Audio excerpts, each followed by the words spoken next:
नमस्कार, आप देख रहे हैं एजेंडा विद मीनाक्षी। आज बात होने जा रही है एक तस्वीर की, एक ऐसी तस्वीर जिसे 2027 के उत्तर प्रदेश के विधानसभा चुनाव से जोड़कर देखा जा रहा है। एक ऐसी तस्वीर जिसने राहुल गांधी को आईना दिखाया है। एक ऐसी तस्वीर जिसने इंडिया अलायंस की कमजोरी की पोल खोलकर रख दी है। एक ऐसी तस्वीर जो ये बताने के लिए काफी है, कहने को तो इंडिया अलायंस नाम का एक गठबंधन है जो एनडीए के खिलाफ, नरेंद्र मोदी की ताकत के खिलाफ, अमित शाह के खिलाफ, सरकार के खिलाफ मजबूती से खड़ा है। लेकिन असल में ये वो गठबंधन है जो अपने अपने राजनीतिक हित, अपने अपने राजनीतिक स्वार्थ, अपने अपने क्षेत्र के अनुसार बदलता रहता है। मैं जिस तस्वीर की बात कर रही हूं वो तस्वीर अब आपके सामने है। ये तस्वीर है अखिलेश यादव की और ममता बनर्जी की। ये तस्वीर है अखिलेश यादव और डीएमके नेता स्टालिन की। आप जानते हैं पश्चिम बंगाल और तमिलनाडु ये दोनों राज्य हैं जहां पर नतीजे सामने आए हैं, और इन दोनों ही राज्यों के नतीजे में एक तरफ टीएमसी यानी कि ममता बनर्जी की हार हुई, तो एक तरफ स्टालिन यानी कि डीएमके की हार हुई। ये दोनों ही इंडिया अलायंस के महत्वपूर्ण घटक दल हैं। ये दोनों ही पार्टियां ऐसी हैं जो लोकसभा में इंडिया अलायंस यानी कि विपक्ष का एक मजबूत चेहरा है। और ये कितना मजबूत है इसका हाल ही में आपने उदाहरण देखा होगा जब महिला आरक्षण बिल को लोकसभा में गिरा दिया गया। और क्यों गिरा? क्योंकि समाजवादी पार्टी उत्तर प्रदेश से सबसे बड़ी ताकत रखने वाली लोकसभा में पार्टी, पश्चिम बंगाल से सबसे बड़ी ताकत रखने वाली ममता बनर्जी की तृणमूल कांग्रेस, और वहीं तमिलनाडु की उस वक्त वो सत्ताधारी पार्टी थी, लेकिन आज भी अगर जब हम सांसदों के संख्या बल की बात करते हैं तो जो नंबर 1, नंबर 2, नंबर 3 पार्टी है तो ये वही दल है। पहले पर कांग्रेस है, दूसरे पर सपा है, तीसरे पर तृणमूल है और चौथे पर डीएमके है। इन्हीं की ताकत की वजह से महिला आरक्षण बिल लोकसभा में गिर गया था। लेकिन जब अलग अलग राज्यों में चुनाव की बारी आती है तो ये एकता कितनी बिखरी हुई, कितनी खोखली, कितनी कमजोर दिखाई देती है, वो आज अखिलेश यादव की इस तस्वीर से समझ में आ रहा है। अखिलेश यादव ने जो लिखा है मैं जरा उसी को पढ़ देती हूं। तो अखिलेश यादव ये लिख रहे हैं, हम वो नहीं जो मुश्किलों में साथ छोड़ दें, हम वो नहीं जो मुश्किलों में साथ छोड़ दें। और वाकई में अखिलेश यादव ने ममता बनर्जी का साथ न चुनाव से पहले छोड़ा, न चुनाव के दौरान छोड़ा, न चुनाव के उपरांत नतीजे आ जाने के बाद टीएमसी की हार के बाद छोड़ा। वो लगातार विपक्ष की जो लाइन थी, जो ममता बनर्जी की लाइन थी, वो उसी लाइन पर चलते रहे। अब आप इसे उनकी मजबूरी कह लें, उनकी कमजोरी कह लें, या जो भी इसके राजनीतिक पहलू हैं, या उत्तर प्रदेश में समाजवादी पार्टी की अगली लड़ाई है और वो लड़ाई ही जो है वो बीजेपी के साथ है, और वही हिंदू मुस्लिम वाला कार्ड है, वही यादव मुस्लिम वाला समीकरण है, इलेक्शन कमीशन, एफआईआर, तमाम तरीके की बातें हैं। वो टेम्पलेट भले ही आप इसके राजनीतिक विश्लेषण करते रहे, लेकिन जो एक गठबंधन की गरिमा है उसका ख्याल अखिलेश यादव ने रखा और उन्होंने ममता बनर्जी का साथ नहीं छोड़ा। उनकी हार के बाद भी वो पश्चिम बंगाल गए, ममता बनर्जी के भवानीपुर स्थित घर पहुंचे, वहां पर उनसे मुलाकात की और ये तस्वीर उन्होंने पोस्ट की जिसमें वो हाथ जोड़ते हुए दिखाई दे रहे हैं और ममता बनर्जी वो कह रहे हैं कि आप हारी नहीं हैं, आप हारी नहीं हैं, और ममता बनर्जी भी कह रही है कि मैं हारी नहीं हूं। और यहाँ पे क्या हुआ पश्चिम बंगाल में? वही राहुल गांधी कांग्रेस पार्टी की बात करें, बीच चुनाव में जब इलेक्शन चल रहा है, जब पोलिंग हो रही है, जब पार्टीज चुनाव में हैं, तब राहुल गांधी ये कहते हैं कि तृणमूल ने, ममता बनर्जी ने बीजेपी को पश्चिम बंगाल में मौका दिया है। आप कह सकते हैं कि वो सच कह रहे थे, लेकिन सच कब कहना है, कहां कहना है, कितना कहना है, राजनीति में ये बहुत सोच समझ कर कहा जाता है, और खास तौर पर जब आप गठबंधन धर्म में हो तब भी सोच समझ के कहा जाता है।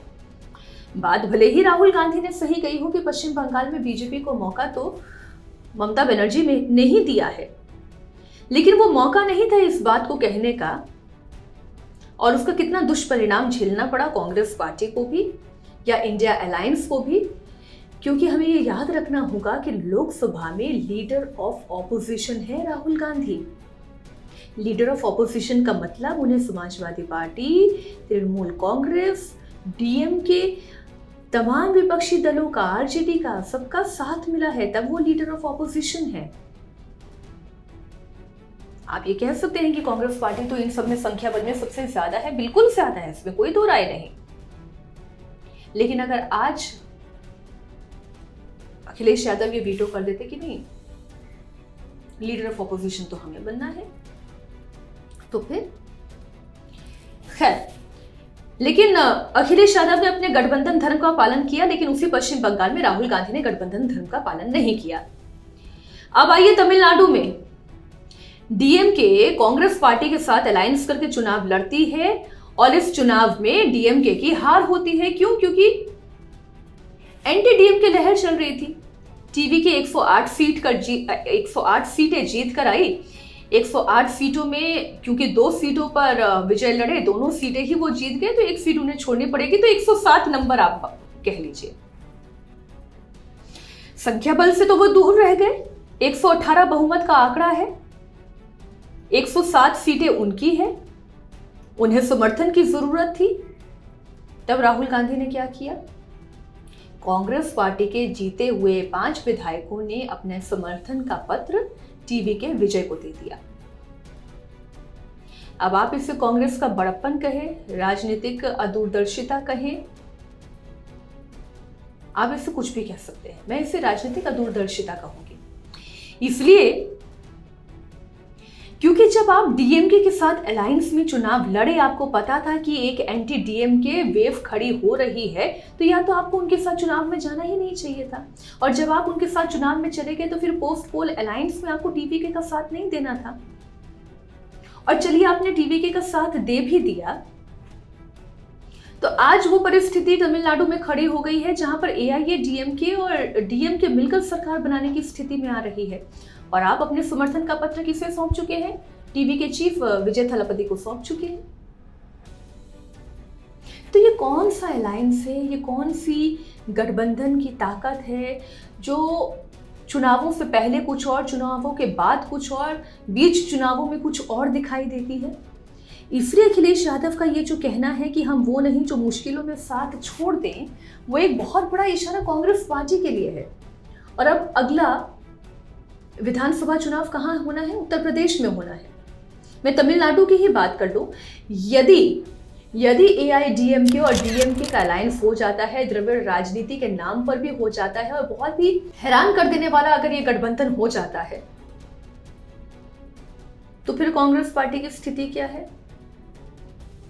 अब इसमें क्या नैतिक है, क्या अनैतिक है, क्या मॉरल विक्ट्री है, क्या इमोरल अलायंस है, उसकी बात आप छोड़ दीजिए।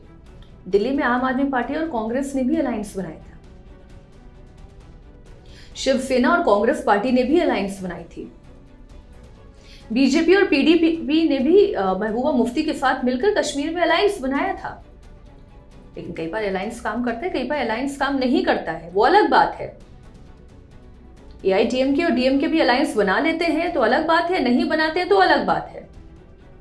लेकिन क्योंकि यहां पर बात इंडिया अलायंस की ताकत की हो रही है, तो मैं उस ताकत के आधार पर आपसे कह रही हूं कि ये जो अखिलेश यादव कह रहे हैं उसमें रत्ती भर भी गलत नहीं है।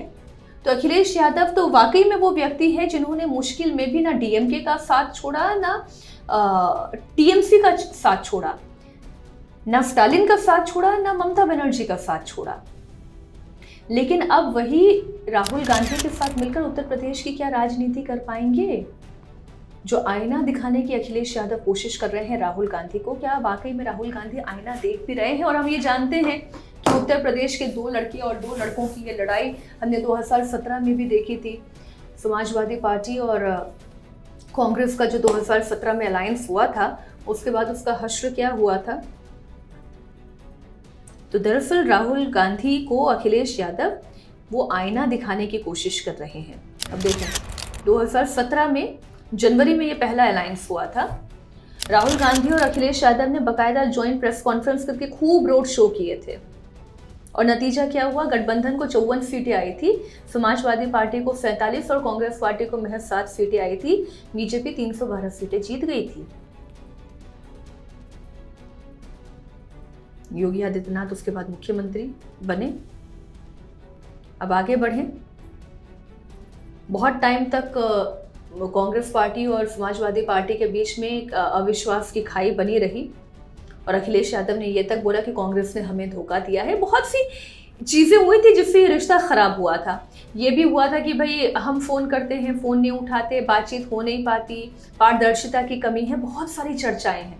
अब भारत जोड़ो यात्रा जब हुई 2022-23 में, आप जानते हैं 2024 के लोकसभा चुनाव से पहले, तब फिर से ये गठबंधन दिखाई दिया। गठबंधन, ये जो दो लड़कों की जोड़ी 2.0 आप इसे कह लें, तभी सीट बंटवारे को लेकर खींचतान हुआ। प्रियंका गांधी को दखल अंदाजी करनी पड़ी थी, तब जाकर कहीं डील हुई थी और अखिलेश यादव ने 11 सीटें ऑफर की थी। कांग्रेस पार्टी 20 सीटें मांग रही थी और फरवरी में अखिलेश यादव यहां तक आ गए थे कि भाई गठबंधन खत्म हो रहा है। लेकिन प्रियंका गांधी ने बीच दखल किया और उसके बाद फिर 80 सीट की जब बात हुई तो समाजवादी पार्टी 63 पे और 17 पर कांग्रेस पार्टी की डील तय हुई। और संविधान बचाओ बीजेपी हटाओ की रैली, ये नारे, ये स्लोगन जो है उत्तर प्रदेश में खूब दिए गए। इस गठबंधन ने काम किया, इस गठबंधन ने काम किया और आप देखिए समाजवादी पार्टी उत्तर प्रदेश में बढ़कर सीटें लेकर आई। उनका पीडीए वाला फॉर्मूला चल गया। तो अब जरूरी बात यह है कि यहां पर बात सिर्फ रिश्ते की नहीं है, यहां पर बात गठबंधन की भी है और विनेबिलिटी की भी है। क्या अखिलेश यादव इस एक पोस्ट के जरिए ये मैसेज देना चाहते हैं कि राहुल गांधी गठबंधन धर्म नहीं निभाते? पहली बात। और अब उत्तर प्रदेश में जब सीटों का बंटवारा होगा तो अपर हैंड अखिलेश यादव का ही रहेगा, क्योंकि विनेबिलिटी उनके साथ खड़ी होती है और क्योंकि कांग्रेस पार्टी भरोसे के काबिल नहीं है, इसलिए उत्तर प्रदेश की राजनीति में जो रास्ता अखिलेश यादव दिखाएंगे उस पर राहुल गांधी को चलना होगा। और अगर राहुल गांधी उस पर चलने में नाकामयाब साबित होते हैं तो ऐसी परिस्थिति में हो सकता है ये गठबंधन भी ना हो। पर इतना तय है इस एक पोस्ट से, जो दूर तक का निशाना अखिलेश यादव ने किया है, कि उनकी राजनीतिक परिपक्वता को दर्शाता है और राहुल गांधी कितने दूरदर्शी हैं वो भी समझाता है। एजेंडा विद मीनाक्षी में इतना ही। बहुत शुक्रिया हमारे साथ जुड़ने के लिए। अगर आपकी कोई राय है तो हमारे साथ जरूर साझा करें।